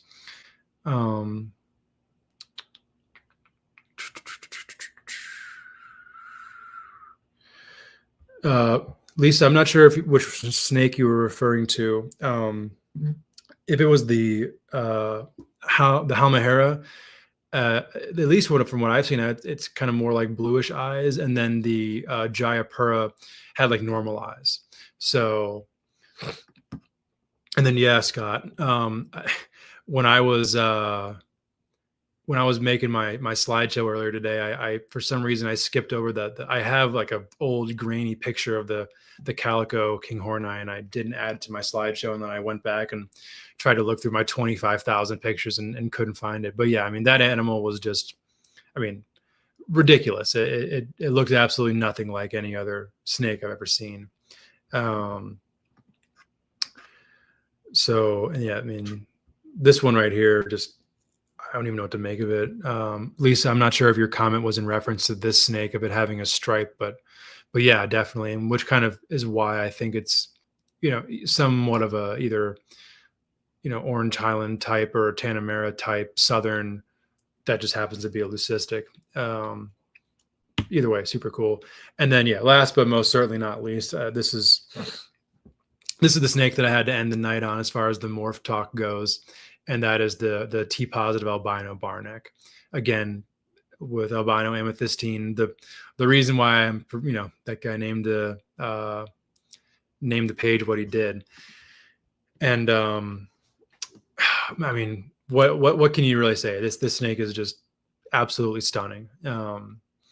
Just the way that you take a Barneck and you just totally reverse the color palette, and you get this. I'm like, something like this hitting the States would be, in my eyes, a complete game changer for the entire scrub hobby. I think a snake like this has the potential to, lift scrub pythons up to the level of reticulated pythons from a popularity standpoint, which again might have to do like a round table or a debate kind of style podcast at some point as to whether or not that would actually be a good thing or not. But just objectively speaking, that this animal absolutely has that kind of level of potential. I mean, this is the girl. I know he's attempting to breed her. I'm not sure if he's been successful yet or not, but my best wishes are with him and with this snake, because I'd love to see this look reproduced, and not only reproduced, but like, what would that look like in all sorts of different phenotypes within Barnecks of different patterns? What if you took like the darkest Barnecks possible, made it T positive albino? Would you get like an orange base color? Because that often happens when, you take, like with ball pythons, you take like the darkest possible, morphs, make them albino, or retics as well, like an albino golden child retic. That's like the deepest orange you can think of. So, a snake like this to me unlocks all the potential that, one could want in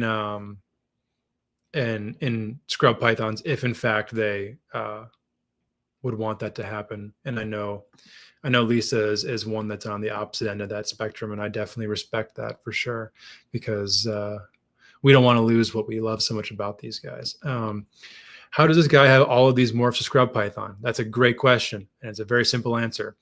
He's in Asia too, and they don't have to mess with exporting him to the US. And I'd have to imagine he's got deep pockets too. So that would be my assumption, is just good connections and good business, and a willing buyer and a willing seller. So, but he obviously sets him up great, takes great care of him. So I have no reason to think that these animals aren't going to be reproduced. Let's see. So yeah. So the story on the calico king horneye, his neighbor was cutting his lawn and then called the guy to grab a funny looking snake that was going to eat his chickens. I mean, we're not getting stories like that over here in the US. You find a calico scrub python because your neighbor doesn't want him to eat his chickens. That's incredible. I mean, that's there's nothing that we could compare that to. Maybe finding like an albino timber rattlesnake or something like that, which is cool nonetheless. But yeah, that's a hilarious story. That's an Australian story right there. So yeah, that's it for the slideshow of a bunch of pictures. I truly did not expect this to be 2 hours long, but I guess that's what happens when I give myself 100 pictures to talk about that are all scrub pythons. So maybe I should have seen this coming. Anyway, though, thank you everybody who tuned in for this episode. I was hoping this would be a little bit more of a straightforward, kind of educational overview of the scrub python complex, and I don't think it wasn't that, but definitely went on a bit longer than I anticipated, which is not that big of a deal. And this is exactly what I was hoping for. To me, if you're into pythons, once you truly understand the scope and the what truly encapsulates these scrub pythons, I can't imagine a python fan not at least being curious about what it's like. So yeah, I mean, I can't say enough good things about these scrub pythons. They really are incredible. Like I was saying earlier, come Friday, I will be officially starting to drop YouTube videos of my own. And one of the first videos that I am going to drop is going to be kind of like an episode that is kind of piggybacking all of this, where it's a lot less information, but a lot more snakes in my hand. So, I think that'll be, I mean, it's a cool video. It's done, but really shows in hand the differences between all these snakes, and also shows you how these animals are not the monsters that they're made out to be sometimes. So yeah, I mean, thank you guys for tuning in tonight. Thank you for spending your New Year's with me. Happy New Year to everybody. And yeah, I mean, if you are here on YouTube, thank you for tuning in live tonight. If you are one of our after the fact listeners, thank you as well. A subscribe would be wonderful on YouTube. If you are an audio only listener, Spotify, Apple Podcasts, Buzzsprout, all of your audio platforms, we were on there as well. I've never said this one on here before, but we are also always streaming on Twitch when we are live as well. So I'm not sure if we have Twitch fans out there, but if so, hello, Twitch fans. But yeah, on any of the audio platforms, a 5-star review, a subscribe, that would be much, much appreciated. For those of you who might be new, on the Trap Talk Reptile Network, there are new episodes of many different podcasts that drop every single day of the week, Monday through Sunday, from some of the absolute best guests in the industry, covering some of the, a wide variety of topics of some of the most popular reptiles in the game. Ball pythons, arboreal snakes, monitor lizards, colubrids, whatever the hell I decide to talk about on here. So if you're in the market for reptile related audio content, you have found the right place. For me, I am on Instagram at scrubshepherd, Facebook at Stephen Kush. The YouTube channel will just be under my name, Stephen Kush, come Friday. I'll definitely post about that everywhere. Excuse me. I guess 2 hours of talking might have been my limit tonight. Like I said at the beginning of the episode, I will be at the Pomona Reptile Super Show, January 11th and 12th. I will be vending, and I'll have some really cool stuff at the show.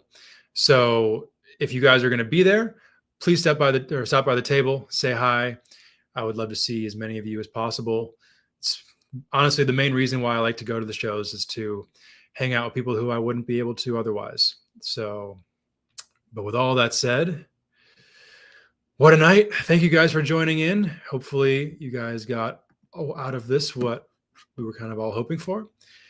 And with all that said, take care, everybody, and we'll see you back here again next week.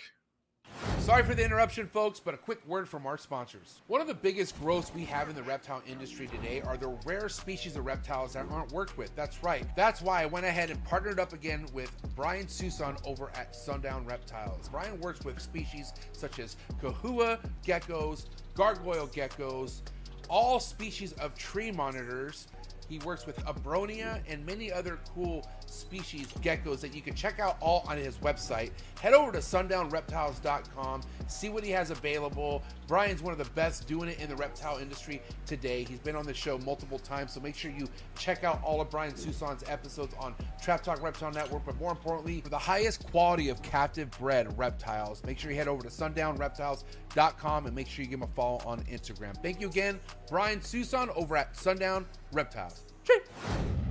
Diversity when it comes to a reptile diet, I feel like, is so important. So this is why I'm proud to announce today's sponsor, Blake Exotic Feeders over in Florida. If you want the #1 quail sent to your doorstep and more importantly fed to your reptile, No better company than to go to than Blake Exotic Feeders. Blake can get anywhere from day one quail all the way up to extra large quail sent to your doorstep. #1 quality in quail, hands down. And I gotta tell you, my reptiles love it just as much. It'll give you a peace of mind to know that these quail are grown on his property and it's not bought third party. Head over to his website, Blake Exotic Animal Ranch, to place your order, or you could just hit him up directly on Instagram. His name's Blake, real nice guy. Follow his Instagram, Blake Exotic Feeders. Let him know that the trap sent you and he'll take extra good care of you. Thank you so much, Blake, for supporting the trap, and also thank you so much for sending me top quality homegrown quail for my animals. Shout out to US ARC and all US ARC members. If you don't know what US ARC is, don't be ashamed. Just go ahead and click the third link in the description below. See what US ARC is all about, okay? You never know when legislations are going to hit your backyard, so that's why it's very important to consider becoming a US ARC member today. These numbers really do matter, and they look at it for consideration when it comes to battling legislation. So first and foremost, thank you, Phil Goss. Thank you to anybody out there who partners up and volunteers with US ARC organization. Thank you for anyone out there who's a US ARC member. And if you can't become a US ARC member today, please talk about it on your platforms. Let your neighbors know, let all your pet stores know what US ARC is here for, and it's here to fight for our animal rights. Thank you to every US ARC member and US ARC supporter out there. Choo!